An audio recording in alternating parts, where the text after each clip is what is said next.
Hello everyone, Assalamu alaikum. How are you all? I hope you are well. Welcome back to my channel in this new video. Today's video, how to create round rectangle in Photopea software. So get started.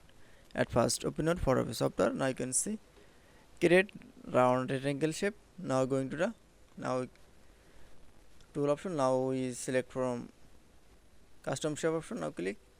Now click from shape option. Now scroll the mouse. Now select from square caret right option. Now draw a shape.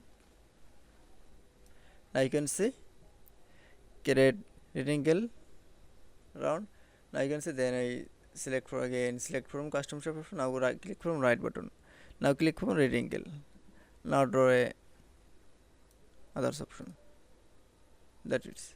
Now I going to the move tool option. That is. Now you can see I select from color. And now I going to the shape on. Now select from color. That is. Now I can see